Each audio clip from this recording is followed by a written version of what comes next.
مذہب کے مطابق کریں، ویڈیو کو پورا دیکھیں ورنہ عمل میں نقصان کے ذمہ دار ہم نہ ہوں گے۔ نوٹ: ہر عمل سے پہلے اجازت لینا ہر قسمت بھولیں ورنہ عمل میں ناکامی ہوگی۔ اجازت لینے کے لیے ہمارے چینل کو سبسکرائب کر دیں، ہماری طرف سے آپ کو مکمل اجازت ہوگی۔ اعوذ باللہ من الشیطان الرجیم، بسم اللہ الرحمن الرحیم۔ السلام علیکم ناظرین، آج کا جو عمل ہے وہ بہت ہی کامیاب اور نایاب عمل ہے۔ یہ عمل جو ہے یہ رزق میں برکت کے لیے عمل ہے۔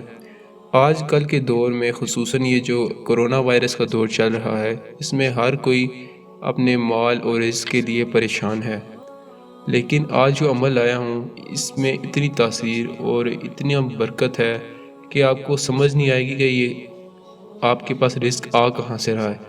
کام نہ بھی کرتے ہوں پھر بھی آپ کا غیب سے رزق کا بندوبست ہوتا رہے گا۔ اس عمل کے کرنے سے آپ اپنے مالی حالات کو بہتر کر سکتے ہیں اور رزق میں برکت بھی لا سکتے ہیں۔ اس عمل کی خاص بات یہ ہے کہ اس عمل کو کرنے کے لیے نہ ہی آپ کو کوئی جمالی یا جلالی پرہیز کرنے کی ضرورت ہے، اور یہ بہت آسان اور سہل سا عمل ہے، اور نہ ہی آپ کو اس کی کوئی زکوٰۃ دینے کی ضرورت ہے۔ عمل کا طریقہ کار آپ کو بتاتے ہیں، لیکن اس سے پہلے اس عمل کی اجازت ضرور طلب کر لیں۔ اجازت طلب کرنے کے لیے اس چینل کو سبسکرائب کر کے نیچے کامنٹ میں اپنا اور اپنے والد کا نام لکھ دیں، آپ کو ہماری طرف سے مکمل اجازت ہوگی۔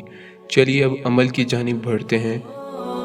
مال اور رزق میں برکت کے لیے روزانہ آپ نے طلوع آفتاب یعنی جب سورج نکل رہا ہوتا ہے، فجر کا نماز کا ٹائم جو ختم ہو جاتا ہے، سورج نکل رہا ہوتا ہے، اس وقت آپ نے یا رزاقو آپ نے 308 مرتبہ اول و آخر 11 مرتبہ درود پاک پڑھنا ہے۔